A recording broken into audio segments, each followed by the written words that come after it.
Sejam todos bem-vindos ao canal Companheiros da Luz. Leitura e estudo do livro O Consolador. Obra ditada pelo Espírito Emmanuel, ao médium Chico Xavier. Exame da terceira parte, denominada Religião. Perguntas de números 260 a 267.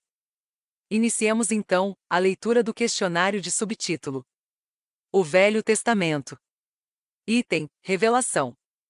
A religião em face da ciência e da filosofia. Pergunta 260. Em face da ciência e da filosofia, como interpretar a religião nas atividades da vida? Emmanuel. Religião é o sentimento divino, cujas exteriorizações são sempre o amor, nas expressões mais sublimes. Enquanto a ciência e a filosofia operam o trabalho da experimentação e do raciocínio, a religião edifica e ilumina os sentimentos. As primeiras se irmanam na sabedoria, a segunda personifica o amor, as duas asas divinas com que a alma humana penetrará, um dia, nos pórticos sagrados da espiritualidade. Pergunta 261. No princípio era o Verbo. Como deveremos entender esta afirmativa do texto sagrado? Emmanuel. O apóstolo João ainda nos adverte que o Verbo era Deus e estava com Deus. Deus é amor e vida, e a mais perfeita expressão do Verbo para o orbe terrestre era e é Jesus. Identificado com a sua misericórdia e sabedoria, desde a organização primordial do planeta.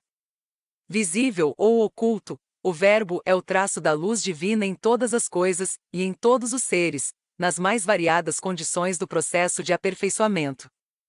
Pergunta 262. Por que razão a palavra das profecias parece dirigida invariavelmente ao povo de Israel? Emmanuel. Em todos os textos das profecias, Israel deve ser considerada como símbolo de toda a humanidade terrestre, sob a égide sacrossanta do Cristo. Pergunta 263. Deve-se atribuir ao judaísmo missão especial, em comparação com as demais ideias religiosas do tempo antigo? Emmanuel. Embora as elevadas concepções religiosas que floresceram na Índia e no Egito, e todos os grandes ideais de conhecimento da divindade, que povoaram a antiga Ásia em todos os tempos, deve-se reconhecer no judaísmo a grande missão da revelação do Deus único. Enquanto os cultos religiosos se perdiam na divisão e na multiplicidade, somente o judaísmo foi bastante forte na energia e na unidade, para cultivar o monoteísmo e estabelecer as bases da lei universalista, sob a luz da inspiração divina. Por esse motivo, não obstante os compromissos e os débitos penosos que parecem perpetuar os seus sofrimentos, através das gerações e das pátrias humanas no doloroso curso dos séculos, o povo de Israel deve merecer o respeito e o amor de todas as comunidades da terra, porque somente ele foi bastante grande e unido para guardar a ideia verdadeira de Deus, através dos martírios da escravidão e do deserto. Pergunta 264. Como deve ser considerada, no Espiritismo, a chamada Santíssima Trindade da teologia católica? Emmanuel. Os textos primitivos da organização cristã não falam da concepção da Igreja Romana, quanto à chamada Santíssima Trindade. Devemos esclarecer, ainda, que o ponto de vista católico provém de sutilezas teológicas, sem base séria nos ensinamentos de Jesus. Por largos anos, antes da Boa Nova, o brahmanismo guardava a concepção de Deus, dividido em três princípios essenciais, que os seus sacerdotes denominavam Brahma, Vishnu e Shiva. Contudo, a teologia, que se organizava sobre os antigos princípios do politeísmo romano, necessitava apresentar um complexo de enunciados religiosos, de modo a confundir os espíritos mais simples. Mesmo porque, sabemos que se a Igreja foi, a princípio, depositária das tradições cristãs, não tardou muito que o sacerdócio eliminasse as mais belas expressões do profetismo, inumando o Evangelho sob um acervo de convenções religiosas, e roubando as revelações primitivas à sua feição de simplicidade e de amor.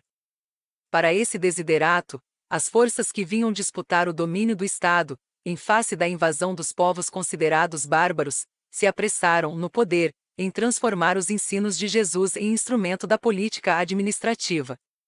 adulterando os princípios evangélicos nos seus textos primitivos e assimilando velhas doutrinas como as da Índia legendária, e organizando novidades teológicas, com as quais o catolicismo se reduziu a uma força respeitável, mas puramente humana, distante do reino de Jesus, que, na afirmação do Mestre, simples e profunda, não tem ainda fundamentos divinos na face da terra.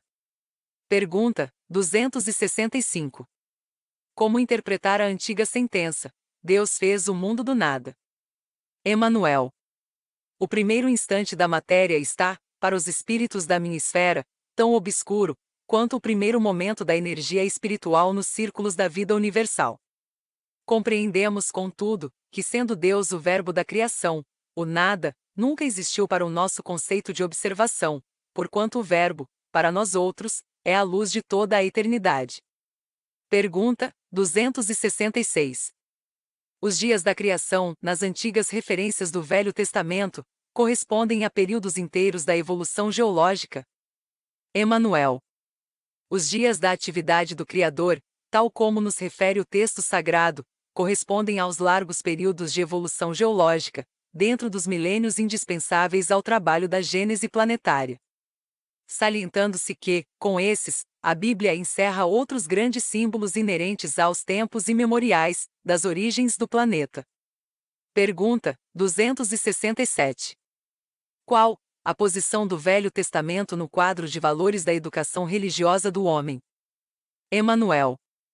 No quadro de valores da educação religiosa, na civilização cristã, o Velho Testamento, apesar de suas expressões altamente simbólicas, poucas vezes acessíveis ao raciocínio comum, deve ser considerado como a pedra angular, ou como a fonte máter da revelação divina.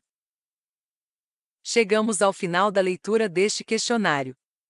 Não percam a leitura do próximo de subtítulo. Terceira parte, Religião. Primeiro, o Velho Testamento. Item Lei. Obrigado por apoiarem nosso canal. Curtam, comentem, façam a sua inscrição e compartilhem. Boa reflexão e que Jesus abençoe a todos. Deus, Cristo e caridade.